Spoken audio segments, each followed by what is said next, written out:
Hello दोस्तों, आप लोगों को स्वागत करता हूं आपके अपने यूट्यूब चैनल मैथ संग्रह में। तो आज के वीडियो में हम लोग देखने वाले हैं परसेंटेज से इम्पोर्टेंट प्रश्न को। तो चलिए आज के वीडियो को शुरू करते हैं। यह पार्ट 3 वीडियो होने वाला है। तो इसके पहले कि अगर आप वीडियो नहीं देखे हैं तो डिस्क्रिप्शन में लिंक है, वहाँ से आप लोग आसानी से देख लीजिएगा। तो आज के पार्ट 3 वीडियो को शुरू करते हैं। तो इस वीडियो में हम लोग देखने वाले हैं MRP, CP, SP और प्रॉफिट लॉस के बारे में। तो सबसे पहले MRP क्या होता है। तो MRP के मतलब क्या होता है, फिर SP के बारे में यानी SP सेलिंग प्राइस क्या होता है, उसके बाद में CP क्या होता है यानी कॉस्ट प्राइस, उसके बाद हम लोग देखने वाले हैं प्रॉफिट कब होता है, उसके बाद में लॉस कब कब होता है। तो इसके बारे में MRP इसी को कहते हैं मैक्सिमम रिटेल प्राइस। यह जो वस्तु खरीदते हैं उस पर छपा हुआ जो मूल्य होता है उसी को MRP के नाम से जाना जाता है। उसके बाद में SP को सेलिंग प्राइस कहते हैं या इसी को हिंदी में विक्रय मूल्य कहते हैं। विक्रय मूल्य यानी सेलिंग प्राइस इसी को बोला जाता है। उसके बाद में CP को कॉस्ट प्राइस कहते हैं। कॉस्ट प्राइस यानी इसी को हिंदी में बोला जाए तो क्रय मूल्य कहते हैं। उसके बाद में प्रॉफिट यानी लाभ आप लोग जानते ही होंगे। उसके बाद में लॉस यानी हानि। तो ये कब होता है, विक्रय मूल्य। MRP तो जान गए कि जो वस्तु पर छपा हुआ कोई भी सामान खरीदते हैं तो उस पर जो मूल्य छपा हुआ रहता है उसी को MRP बोला जाता है। उसके बाद में विक्रय मूल्य कोई भी वस्तु को अगर हम खरीदते हैं कम दाम में और बेचते हैं तो जिस वस्तु पर हम उसको बेचते हैं वही विक्रय मूल्य होता है। और क्रय मूल्य जितना में हम खरीदें वह मूल्य हो गया क्रय मूल्य। और लाभ कब होता है, जब हम कम दाम में वस्तु को खरीद करके और ज़्यादा दाम में बेच देते हैं तब वहाँ पर लाभ होता है। यानी कम दाम में खरीदें कोई वस्तु और ज़्यादा दाम में बेच दिए तो लाभ होगा। उसके बाद में हानि कब होता है, तो जब हम ज़्यादा दाम में वस्तु को खरीद करके कम दाम में बेच देते हैं तब वहाँ पर हानि हो जाता है। तो इस पर देखते हैं। उसके बाद में इसमें आता है अमाउंट का केस और भाव का केस। तो अमाउंट का केस कब होता है यानी अमाउंट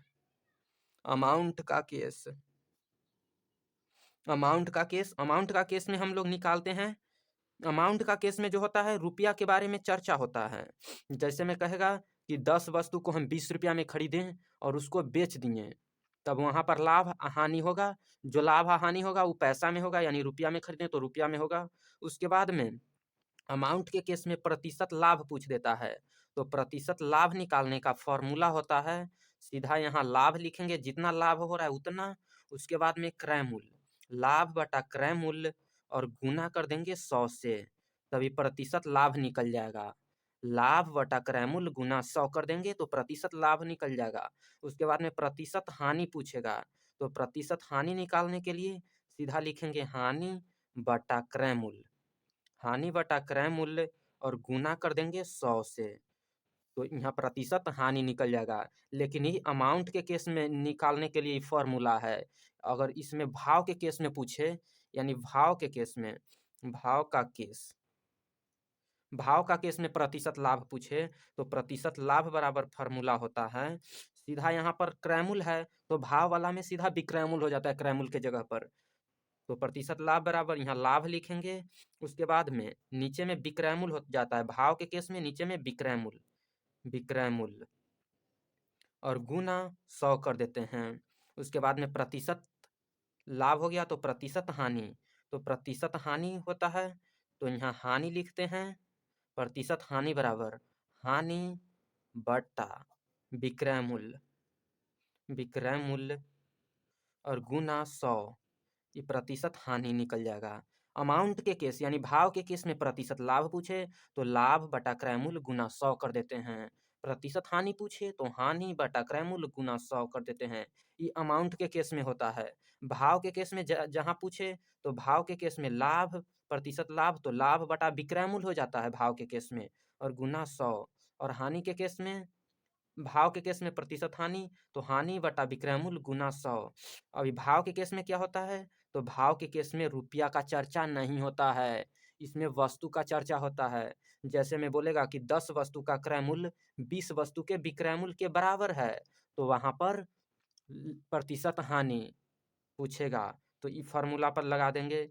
प्रतिशत हानि तो हानि देखेंगे और बटा में विक्रय मूल्य कितना में बेच रहे हैं और 100 से गुना कर देंगे तो निकल जाएगा भाव के केस में। और अमाउंट के केस में रहेगा, कहेगा कि 10 वस्तु का क्रय मूल्य 100 रुपया है, तो इसको 12 वस्तु का फिर क्रय मूल्य दे देगा, 12 वस्तु का विक्रय मूल्य दे देगा और वहां पर पूछेगा कि प्रतिशत लाभ क्या होगा।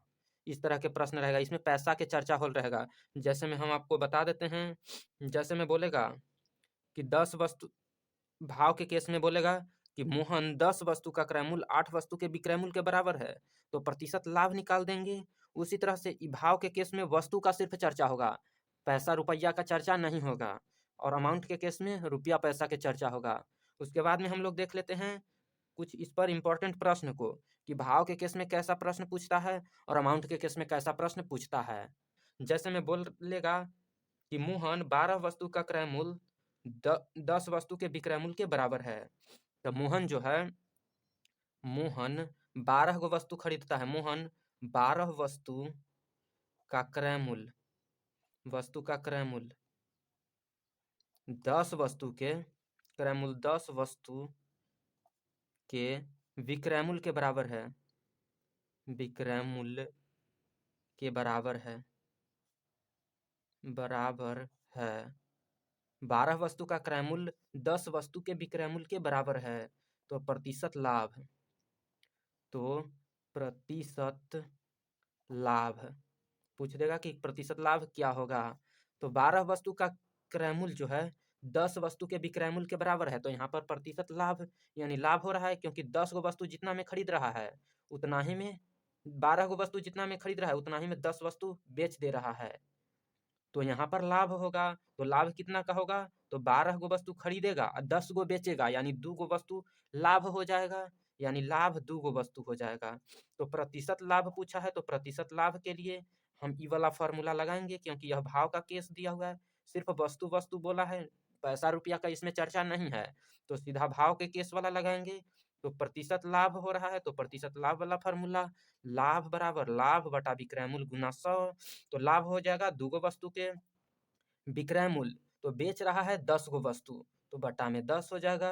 और प्रतिशत लाभ पूछा है, तो 100 से गुना करते हैं, यहाँ पर काट लेंगे 0 से 0, यानी 10 दूना गुना कर देंगे तो 20 आ जाएगा। यहाँ पर 20% लाभ हो जाएगा मोहन को, क्योंकि 12 को खरीद रहा है और 10 को बेच रहा है, तो 20% लाभ हो जाएगा। उसी तरह से नेक्स्ट क्वेश्चन को देख ले रहे हैं, इसमें प्रतिशत हानि पूछा है, तो सबसे पहले हानि निकालेंगे। तो यहाँ पर मोहन जो है 15 गो वस्तु खरीद रहा है, यानी क्रय मूल्य है 15 वस्तु का, और विक्रय मूल्य 20 गो वस्तु बेच दे रहा है। जितना में 15 वस्तु खरीदता है उतना ही में 20 वस्तु को बेच देता है, तो यहाँ पर हानि हो जाएगा। तो 15 गो वस्तु खरीद रहा है, 20 गो बेच रहा है, तो यहाँ पर हानि कितना का हो जाएगा, तो हानि 20 में से 15 को घटा देंगे, तो सीधा यहाँ पर 5 गो वस्तु का हानि हो जाएगा, क्योंकि 20 को खरीद रहा, 15 को खरीद रहा है, 20 को बेच रहा है, तो 5 गो वस्तु हानि हो जा रहा है। तो हानि प्रतिशत पूछ रहा है, तो हानि 5 गो बटा, यहाँ पर विक्रय मूल्य लिखेंगे, तो हानि 5 गो बटा विक्रय मूल्य कितना बेच रहा है, तो 20 गो वस्तु बेच रहा है, तो बटा में 20 और गुना 100 कर देंगे। यह भाव का केस हो रहा है, इसलिए नीचे विक्रय मूल्य, अगर इसमें पैसा दिया हुआ रहता तो नीचे क्रय मूल्य लिखते, क्योंकि वह अमाउंट का केस होता। तो यहाँ पर काट लेंगे 0 से 0 और 2 से 5 बार में, 5 पचे हो जाएगा 25, यानी 25% हानि हो जा रहा है मोहन को। मोहन को 25% यहाँ हानि हो जाएगा। उसी तरह से नेक्स्ट क्वेश्चन देख लेते हैं। तो अमाउंट के केस पर हम कुछ इंपॉर्टेंट प्रश्न को देख लेते हैं। तो इस लाभ पूछ रहा है, बोल रहा है कि राम एक साइकिल 5,000 में खरीदता है और 6,000 में बेच देता है, तो बोल रहा है कि प्रतिशत लाभ कितना होगा। तो 5,000 में खरीद करके 6,000 में बेच दे रहा है, तो यहाँ पर लाभ कितना का होगा, तो लाभ हो जाएगा 6,000 में से 5,000 को घटा देंगे, यानी विक्रय मूल्य में से क्रय मूल्य घटाते हैं, तो 6,000 में से 5,000 घटा देंगे, तो सीधा बचेगा 1,000, यानी 1,000 लाभ हो जा रहा है। तो प्रतिशत लाभ कितना होगा, तो प्रतिशत लाभ निकालने के लिए सीधा लाभ लिखेंगे और बटा क्रय मूल्य लिखेंगे, क्योंकि यह अमाउंट का केस है, इसमें 5,000 रुपया दिया हुआ है, 6,000 रुपया दिया हुआ है, तो 1,000 लाभ हो रहा है, तो लाभ बटा क्रय मूल्य, खरीद रहा है 5,000 में, तो यहाँ 5,000 लिखेंगे और गुना 100 कर देंगे। अब यहाँ से काट लेंगे 3 गो 0 से 3 गो 0, 5 से काटेंगे 100 को तो 20-25-100, यानी यहाँ 20% हो जाएगा, यानी लाभ हो जाएगा 20%। राम को 20% का लाभ हो जाएगा, साइकिल बेच रहा है तब। इसी तरह से एक और प्रश्न देख लेते हैं। तो कुछ इस तरह के इंपॉर्टेंट प्रश्न पूछ लिए जाते हैं अक्सर एग्जाम में। तो बोल रहा है कि चावल के मूल्य में 10% की वृद्धि कर दी जाए तो खपत में कितना प्रतिशत कमी किया जाए कि खर्च पर कोई प्रभाव न पड़े। तो इस तरह के प्रश्न पूछ दिया जाता है। तो यहाँ पर बोल रहा है कि 10% की वृद्धि कर दिया जाए तो खर्च पर कितना प्रतिशत की कमी कर देंगे कि खर्च पर कोई प्रभाव ना पड़े। तो 10% वृद्धि कर रहा है तो सीधा 10 बट्टा वृद्धि कहेगा तो 100 में 10 जोड़ देना है, यानी 100 + 10 और गुना 100 कर देना है, क्योंकि प्रतिशत में पूछ रहा है कितना प्रतिशत कमी कर दिया जाए। तो 100 से गुना कर देना है प्रतिशत में बदलने के लिए।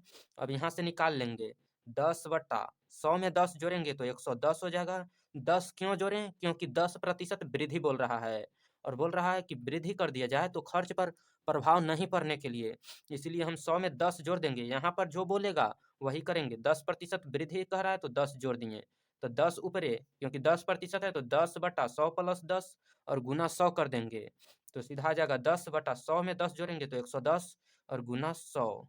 यहाँ से 0 से 0 काट लेंगे और 100 में 1 से गुना करेंगे तो 100 बटा 11। इसको पूर्णांक में चेंज कर लेंगे तो पूर्णांक में 11 नवा 99 होता है तो 9.1 बटा 11% हो जाएगा।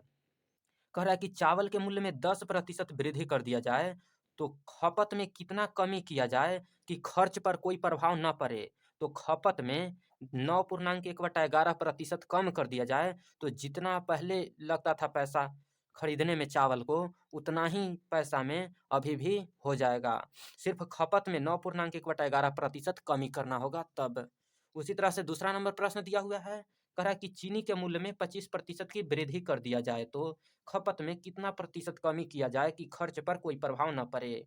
तो 25% वृद्धि कह रहा है तो सीधा 25 बट्टा 100 में 25 जोड़ देना है, क्योंकि यहाँ वृद्धि बोल रहा है तो 100 + 25 और गुना 100 कर देंगे, क्योंकि प्रतिशत में लाना है।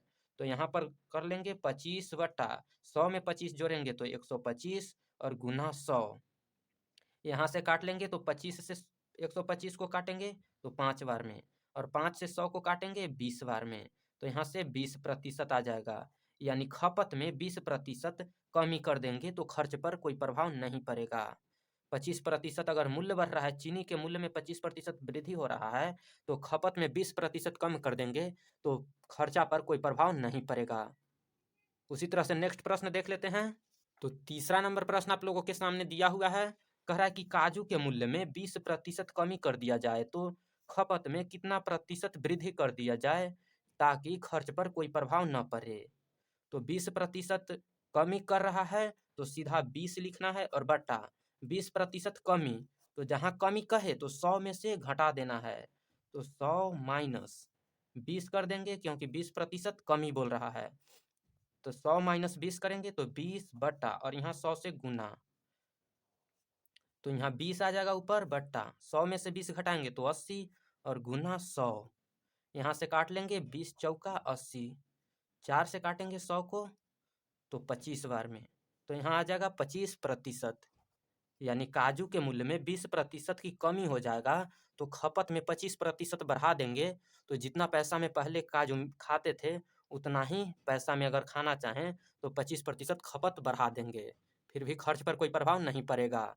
उसी तरह से नेक्स्ट क्वेश्चन दिया हुआ है। कह रहा है कि चाय के मूल्य में 25% कमी कर दिया जाए तो खपत में कितना प्रतिशत वृद्धि कर दिया जाए ताकि खर्च पर कोई प्रभाव न पड़े। तो 25% कमी कह रहा है तो सीधा 25 लिखना है बट्टा यहाँ पर 100 में 25 घटा देना है, क्योंकि यहाँ कमी बोल रहा है, जो बोलेगा वही करना है। तो कमी कह रहा है तो 100 में 25 घटा देंगे और गुना कर देंगे 100 से, तो यहाँ आ जाएगा 25 बट्टा 100 में 25 घटाएंगे तो सीधा आ जाएगा 75 और गुना 100 कर देंगे। यहाँ से अब काट लेंगे 25 तिहाई 75, यानी 100/3 आ जाएगा। 100/3 को पूर्णांक में चेंज करेंगे तो सीधा आ जाएगा 33.1/3%। यानी चाय के मूल्य में 25% कमी हो जाएगा तो हम अपना जो वृद्धि कर देंगे, यानी 33.1/3% बढ़ा देंगे यानी ज़्यादा यूज करेंगे तो भी खर्च पर कोई प्रभाव नहीं पड़ेगा। तो आज के वीडियो में इतना ही। वीडियो पसंद आए तो वीडियो को लाइक कर दीजिए और साथ में चैनल को सब्सक्राइब कर लीजिए। फिर मिलते हैं किसी दूसरे वीडियो के साथ। और अगर आप इसके पीछे के वीडियो नहीं देखे हैं तो डिस्क्रिप्शन में लिंक है, वहाँ से आप लोग आसानी से देख लीजिएगा। तो चलिए आज के वीडियो में इतना ही। जय हिंद।